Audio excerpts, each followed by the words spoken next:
Let's dive in. A golden banquet painting. Swans lute music, everyone glowing like a soft light filter. Now tilt the frame down. The plates are day-old slabs of bread called trenchers soaking up gravy grease and spit, then passed to dogs or the poor. Welcome to medieval life without the perfume. Number 10. The street that fought back. Tuesday. Market day. A narrow lane outside the city gate. Your boots sink into something that is not mud. Bakers hawk loaves, a pig noses a cabbage, and a housewife leans from an upper window to dump a chamber pot with a cheerful gardy-loo. The pretty tapestry in the guild hall. It leaves out the street's main character, waste. Towns ran with open kennels. Shallow drains that carried rainwater blood from the butcher's block and everything the night left behind. Cesspits swelled until gong farmers arrived at midnight with shovels and strong stomachs, hauling the sludge to pits outside the walls. Tanners worked downstream, soaking hides in rotting liquor that could knock a falcon from the sky. Why it mattered. Disease didn't come with warning labels. People had real sanitation habits. They swept thresholds, moved dung piles, paid rakers, but the street always fought back. Every rain turned refuse into a traveling party visiting your boots, your shop, your food, that glowing altarpiece. It's accurate about the halos. It's just quiet about the smell. And if you think that's bad, wait till your laundry shows up in number 9. Number 9. Your laundry was pickled in pee. Dawn in the fuller's yard. Steaming vats, wooden paddles, and big clay jars labeled lant.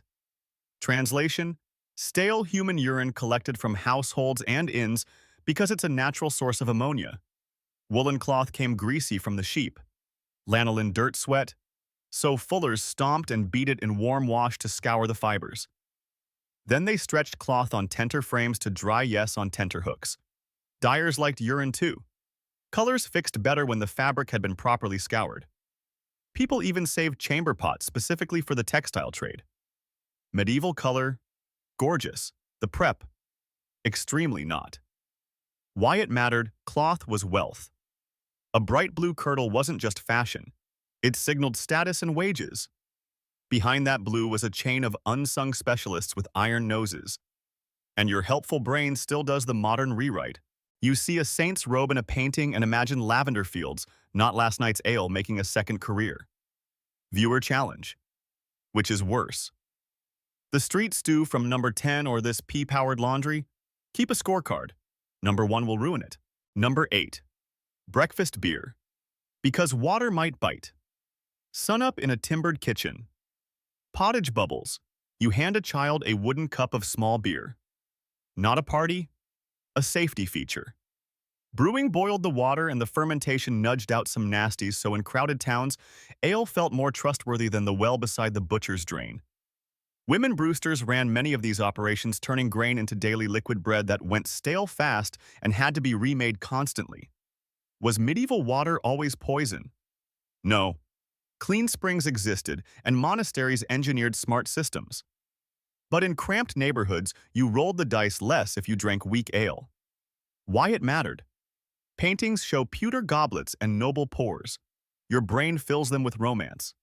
In practice, that cup carried calories, mild alcohol, and microbial peace of mind.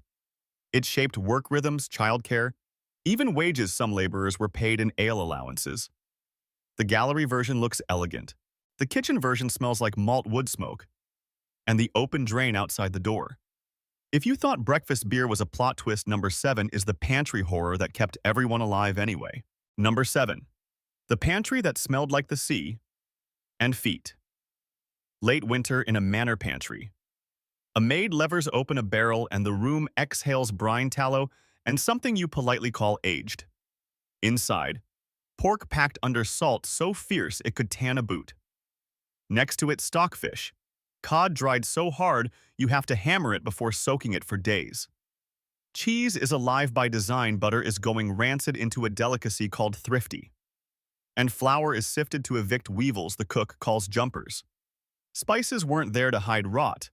Good spices were way too expensive to waste. But sharp sauces, vinegar, verjuice, mustard, did help tired meat feel less like a dare. Lent stacked the menu with fish. Fast days could total half the year, so barrels of herring were the medieval freezer aisle. Why it mattered? Paintings show glowing roasts and jeweled pies, but survival looked like chemistry. Salt, smoke, acid, and time. Preservation shaped taste. It made heavy sauces, normal gave feast food its drama, and made fresh a seasonal miracle. Also, nothing traveled alone. Dogs, cats, and humans patrolled constantly because the pantry was a contested border with mold and insects. Your mouth loves the romance of a boar's head. Your nose remembers the brine. Viewer challenge. Pick your poison. A week of nothing but stockfish or a week of ultra-salty pork. Comment your choice. And steel yourself because number 6 puts a closet next to a cliff. Number 6. The toilet was built into the wall. With a view. Castle corridor midnight. You open a narrow door, sit on a cool stone bench, and stare down a vertical shaft that empties into the moat. That's the garderobe. A literal guard the robes room. In some households, cloaks hung nearby because people believed the ammonia-rich drafts discouraged moths and lice. Practical, yes. Private, not always. Servants scrubbed the bench, tossed herbs, and sprinkled rushes, but wind could deliver surprises back up the chute. In towns, latrines fed cesspits that needed midnight crews to dig and cart. Builders sometimes cited privies over rivers. In storms, the flow reversed. Congratulations! Indoor plumbing medieval edition. Why it mattered, sanitation was architecture. A lord's suite got a chute. A hall of servants got a shared bench. Travelers used communal pits or the back of the yard. Waste decided where kitchens sat, how moats smelled, and which houses downstream became unpopular. That serene book of hours with blue margins? The scribe definitely took breaks. And he did not have toilet paper. Moss, straw, rags, handful of hay. Pick your era. If a wall toilet felt risky, number 5 is where healthcare meets hot iron. Number 5. Your doctor brought Leeches fire and a tooth puller. Market Square traveling fair. A barber surgeon sets out a striped pole blood and bandage, a jar of leeches, and a roll of instruments that look like blacksmith tools. Physicians read urine like weather, color cloudiness, even smell, while surgeons did the hands-on fixes. Lancing boils, stitching cuts, setting bones with splints. Cauterizing wounds with red-hot irons to stop bleeding and purify. Bloodletting followed the zodiac man calendar. Timing mattered as much as anatomy. Dentistry. Often a public show. The tooth drawer yanked while a drummer played and the crowd winced. Anesthetics were primitive. Ale prayers, opiate herb mixes. So speed was mercy. Why it mattered. The pretty miniatures show saints healing the sick. The ground truth was triage. Plenty of methods helped. Cleaning wounds with wine or vinegar, keeping instruments hot, immobilizing fractures. But theories about humors and bad airs steered choices. And yet people absolutely survived. Farmers went back to plowing, soldiers healed, and rearmed midwives delivered babies with skill earned from dozens of births. Quick viewer bet. Would you rather face the leech jar or the hot iron? Number 4. Your bed, your floor. And 10,000 roommates. Night in a timbered room.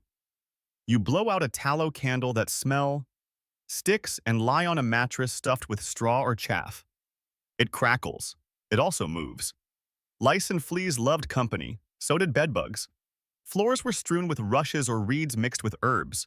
Pretty at first, then a scrapbook of months of life. Crumbs, fish bones, slopped ale, soot, and pet gifts.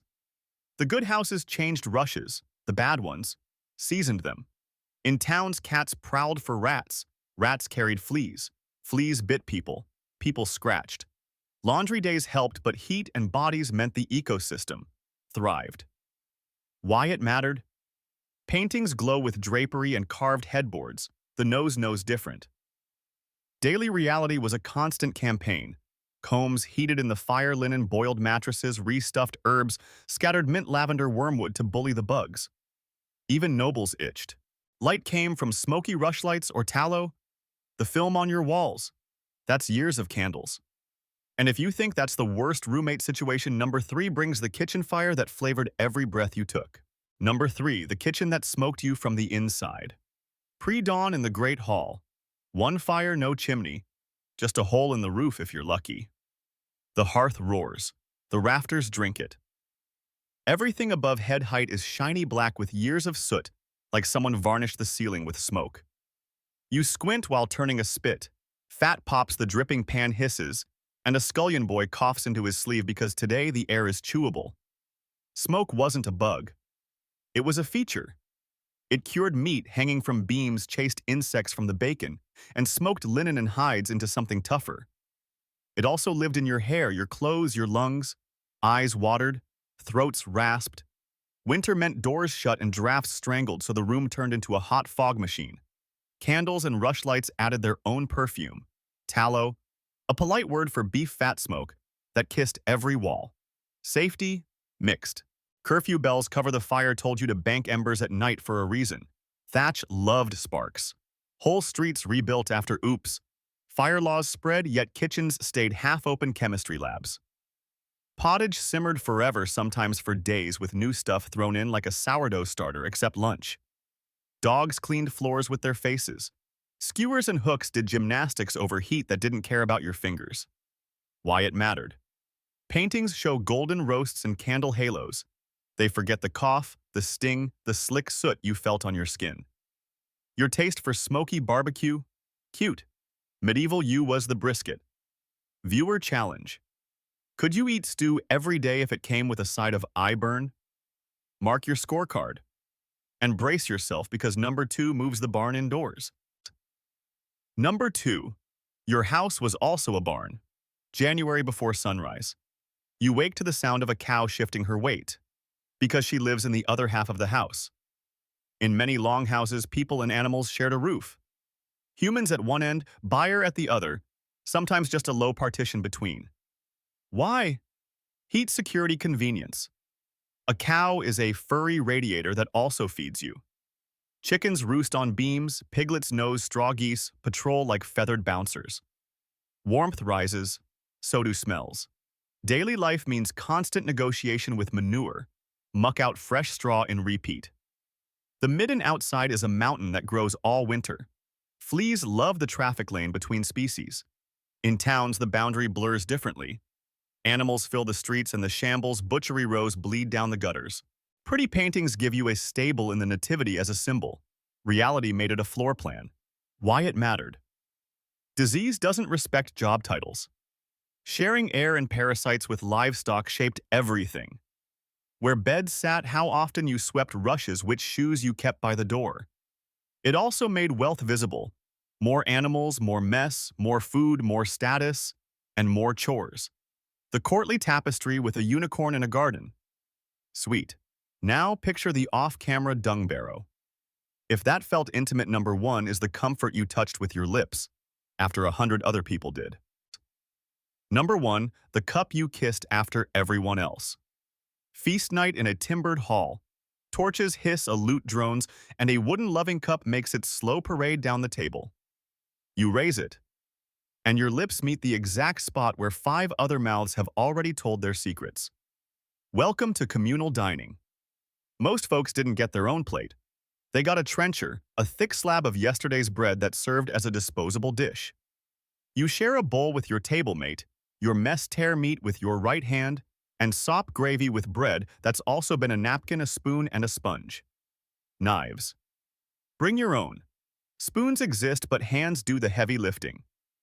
Etiquette books beg you not to lick your fingers mid-bite, which tells you exactly what people did. There is hygiene. A servant pours water over your hands from an ewer into a basin before and after, but mid-meal manners get athletic. Tablecloths double as communal napkins, sleeves do backup duty. The salt cellar sits like a social traffic cone. Above the salt for important guests, below the salt for well you. And when the course ends, the trencher full of juices and crumbs can be given as alms to the poor or fed to dogs. That heavenly banquet painting with pearls on pastries. The painter spares you the part where your plate becomes someone else's dinner. Why it mattered. Eating together meant literally sharing bodies. Breath, skin oils, cups, crumbs. It built trust and hierarchy at the same time. Your brain loves the silver goblet in art. The real goblet was wood, and the silver moment was the split second you chose a dry spot on the rim, and hoped for the best. Remember the intro's trenchers? They weren't a prop. They were the system. And once you see that every spotless feast scene turns into a Where's Waldo of fingerprints. That's it for today. If this helped, tap like. New drops soon. Subscribe so you don't miss the next one.